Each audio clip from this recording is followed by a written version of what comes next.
What's up, ladies and gentlemen? Let's discuss how to price accounting services. And so what I want to do is I want to address a little bit again about like what the problem is that these self-proclaimed pricing gurus have been attempting to solve.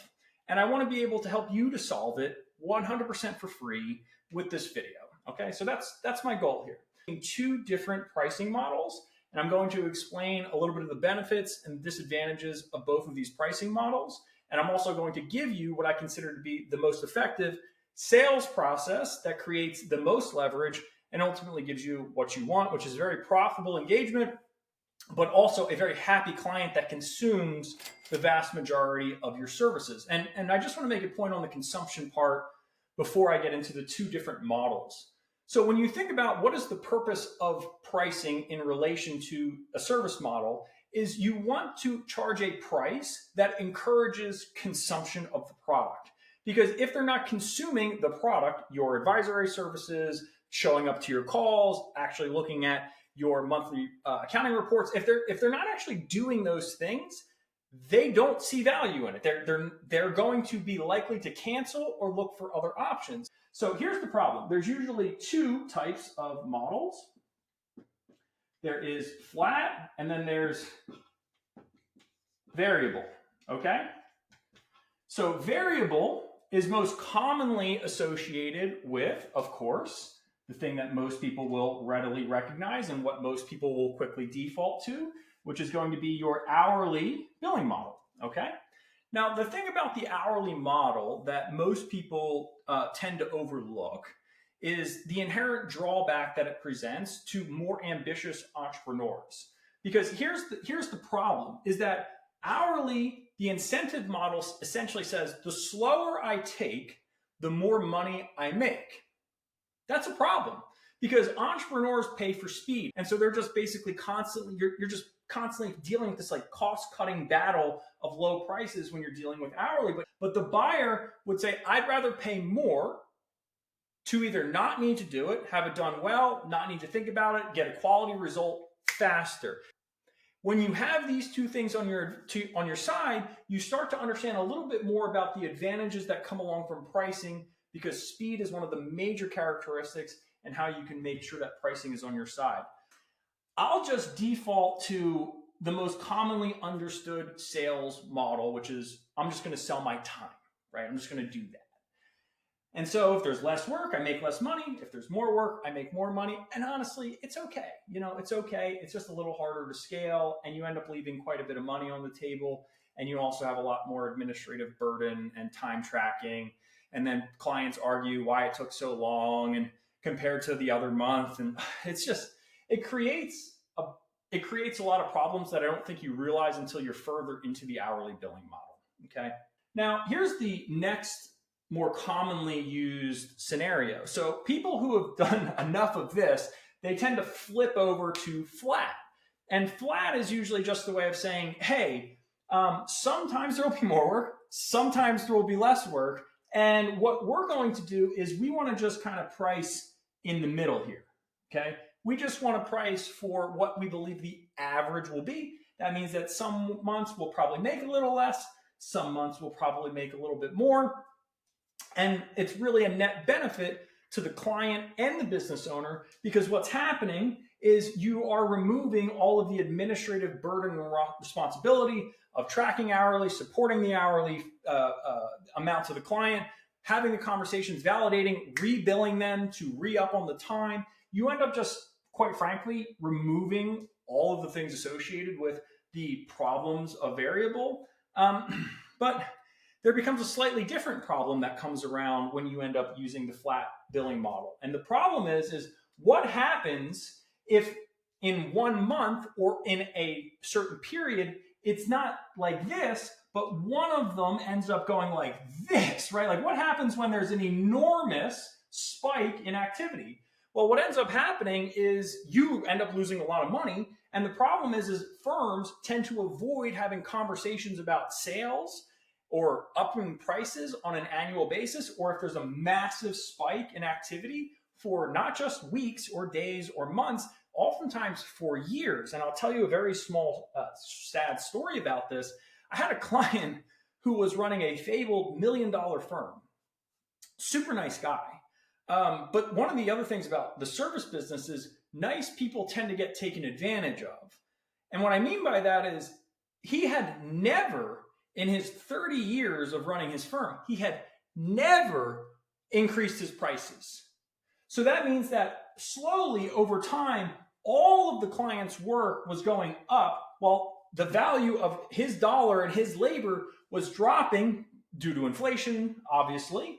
When was the last time you raised prices on your clients? Because that was like my immediate thought. I was like, there's got to be some extremely weird thing that's happening as it relates to your profitability. And so I want to set a very simple principle here that will help with understanding how you can achieve a very simplified pricing model, but is more importantly a better sales process. Okay, and this is the Achilles heel of the accounting industry. People don't want to say this word. They do not want to say the word sales. They hate the word sales so much that there's literally an entire cottage industry of pricing that has come to fill the void that's associated with sales. So I promise you, pricing is a part of sales. Sales is not a part of pricing. And so what you're trying to do when you're saying, I'd like to get better at pricing, is you're really trying to say is, I want to increase my sales velocity, my sales volume, the quality of the sales I make, the profit we make per sale. And yes, price obviously is the biggest lever you pull when it comes to profitability. So here's the thing, is that when you are getting ready to price a client, you want to make sure that you price them. And this is the principle here. This is if you're in a professional service business, you got to have a minimum of 30% profit margin. And so when I was talking to that $1 million business, I was like, what in the world has happened to this core principle? And he was just simply not having renewal conversations with his clients on a regular, predictable basis. You'll probably end up with something that I'll just say looks like this. All right, this is basically the chaos that is in the prospect's mind. Okay, they watch some TikTok videos. They don't really understand accounting, but they think they know your job better than you do. And so they hop onto the call, right? This is the person, right? And they're like, hey, Mr. Accountant, I am going to vomit all this information on you that is all over the place. And I'm going to pick your brain for information because my situation's really simple. Or, can't you just give me a price? Can you beat this price? Like, you hear the same things come up over and over again in a lot of sales conversations from the accounting and tax space. And it almost always has to do with, one, the people are coming onto the call and they think you're all the same. So there's a bad marketing and branding problem that's pervasive in accounting, but neither here nor there. They come onto the call and they are the ones asking the questions. Okay, so if they're asking the questions, guess what's happening? This entire thing remains a big question mark in your mind. You have no idea what their tax situation is. You have no idea what their accounting situation is. You have no idea how bad it is. You don't really know because they're oftentimes the ones driving the conversation. So here's what I mean by this. Most firms, if they want to get to an accurate quote, they'll do a couple of things, right? And tell me if this sounds familiar in the comment section, okay? They'll say, well, I'm not entirely sure, so let me take a quick look at your tax return from last year, because there's a lot of information on the tax return, okay? Maybe they send it, maybe they don't. Then you say, you know what, actually, it would probably be really helpful if you just gave me some QBO access. I think that would be a good idea.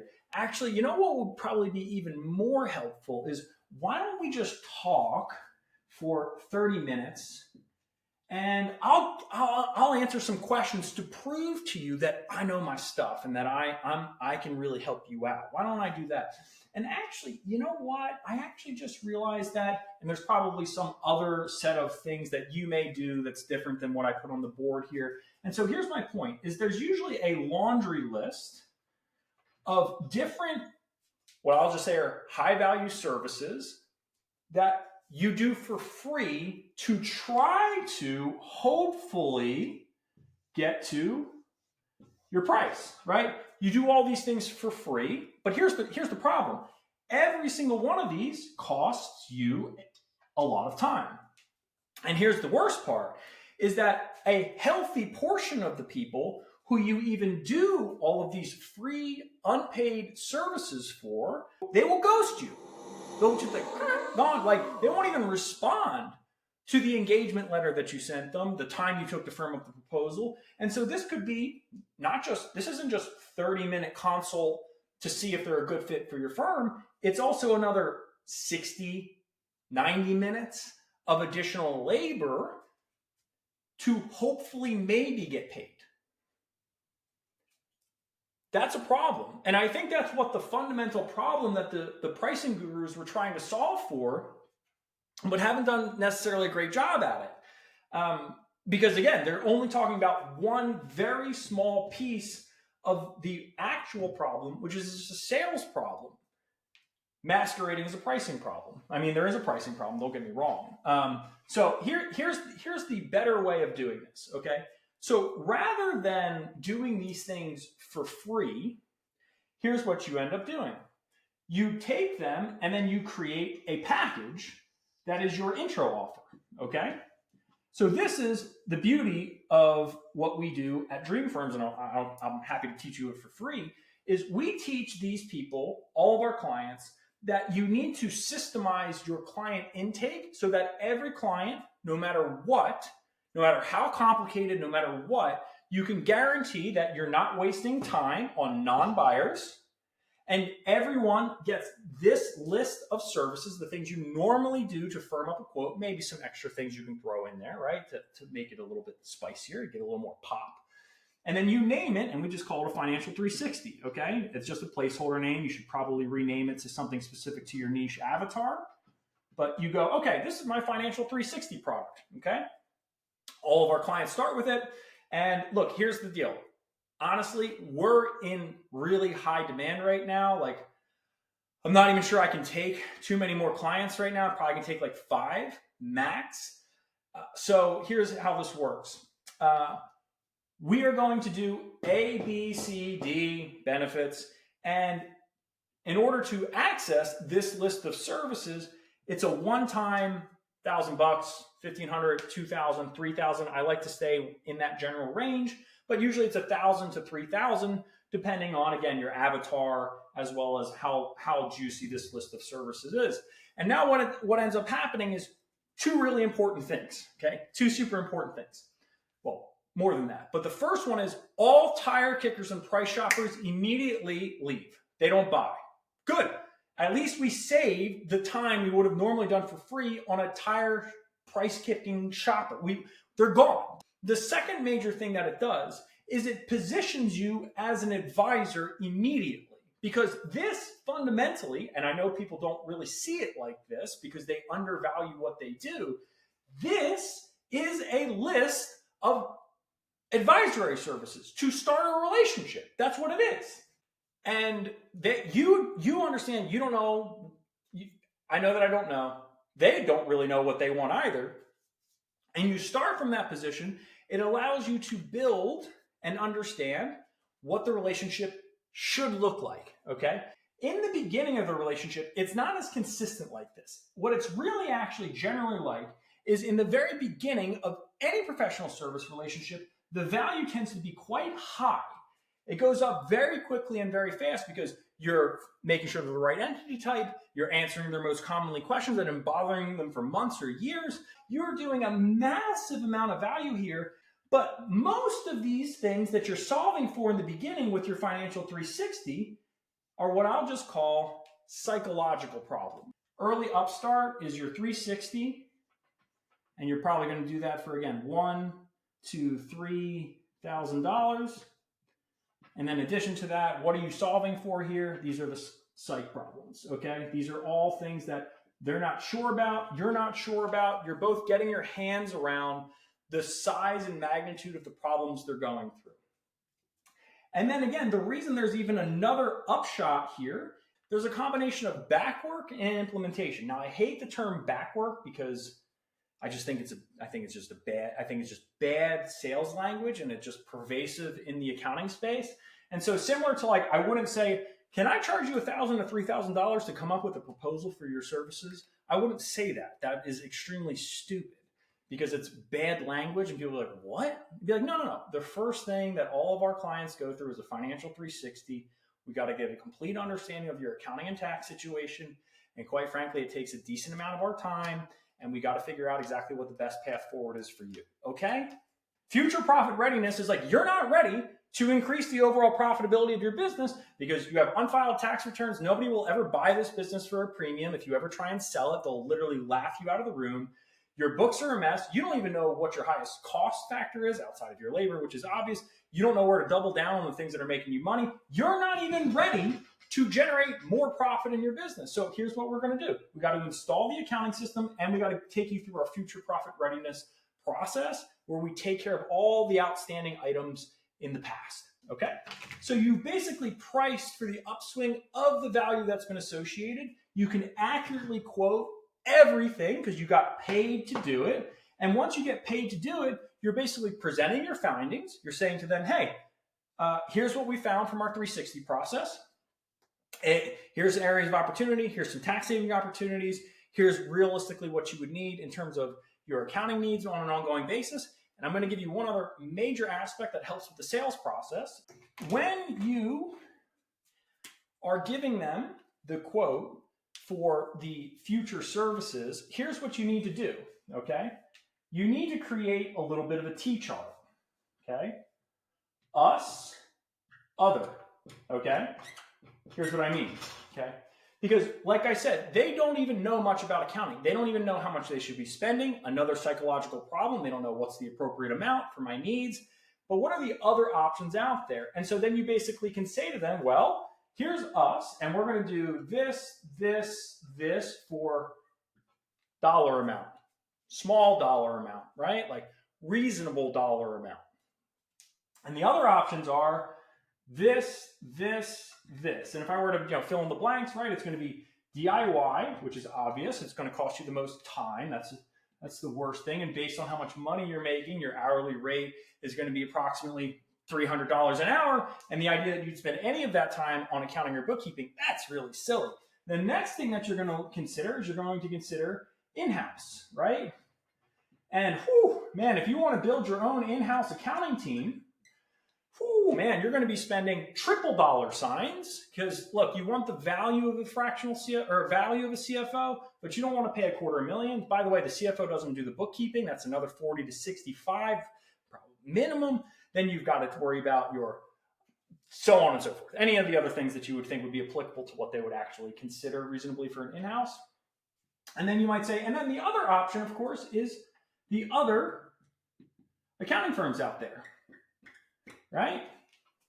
But this is where your unique value proposition becomes more important. But here's the other thing that's really fascinating, is that since they already will have spent with you $1,000 to $3,000, and they're now comparing you against all the other accounting firms out there. I'm going to say this again. They've already spent money with you. And when they're thinking about other firms, they haven't spent any money with them. They haven't gone through this wonderful financial 360 sales process that illuminated all these other things. In addition to that, most buyers, well, not most, but most premium buyers are coming from a bad experience with another firm. So why are they coming from a bad experience with another firm? Because most firms don't deliver great service, or they're just reactive. They're not proactive, or they're not niched up. And so they don't feel like they're getting specialized services. They're not getting specialized attention. They're not actually, you can just basically say, hey, they haven't instituted any form of tax savings. We already identified a bunch of tax savings. So the other firms out there, they cost maybe a little less, but they do a lot less. You want to create the backdrop of us versus the other people when you are delivering your financial 360, because you want to solve the problems in the sales process that are likely to come up before they come up. So yeah, you're welcome to go look at these other things and do them, but we likely won't be able to take you as a client. Supply demand again.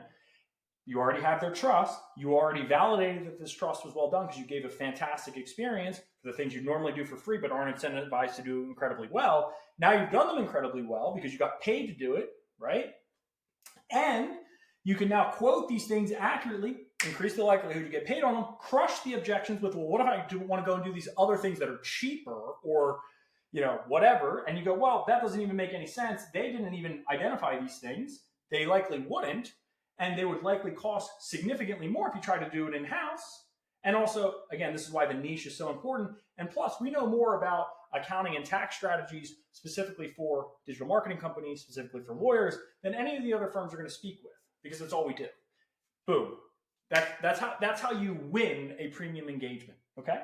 So again, one of the ways that we like to help people with price increases on a larger scale is with a risk reversal part of sales process, and which is simple. So let's say that the price increase is 30% or 50%.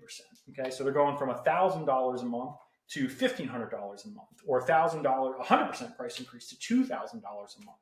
But normally, when you're doing a price increase of that magnitude, you're almost always invariably going to want to at least stack some perceived new value, whether it's some sort of dashboard maintenance. Like, you want to try to make sure that there's something new to get excited about if you're doubling or tripling prices, just because, again, people want to feel like they're getting more for spending more. It's just, again, put yourself in their position. However, even if you do add something new, you're likely to get pushback.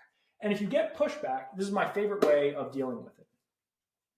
I say, hey, look, I completely understand. I have to have these conversations basically a couple times a month. They're not super easy. Not all of the clients end up sticking around, but here's what I'd like to do for you because you're one of our high value clients. Okay. We're gonna implement the new price. We're gonna go from $1,000 to $2,000 a month. You're gonna get the benefit of new service, insert new service here. And if you don't like it, if you don't see the value in it and you don't want it anymore, after 90 days, just email me and I'll refund you the difference. Does that sound fair? That works like magic. And here's the crazy thing. Most people, when they get ready to agree to a price, they just want to feel like they have an opportunity to experience it. And as long as it's good or it continues to be great, guess what happens? They say yes. And then 90 days goes by and you never hear about it again. You never do. And in worst case scenario, even if you do, you made an extra $3,000, you just refunded another $3,000. And you freed up your client roster to be able to go and sell another 360. So if you enjoyed this video, let me know in the comment section. As always, I tried to give you as much as I could within the time frame allotted. And if you want more stuff like this, if you want more help doing stuff like this, there'll be links floating around to be able to help you do that. And remember that only you can create your dream firm, but we are here to help you every single step of the way. Have a fantastic rest of your workday, and thank you so much for your most precious resource.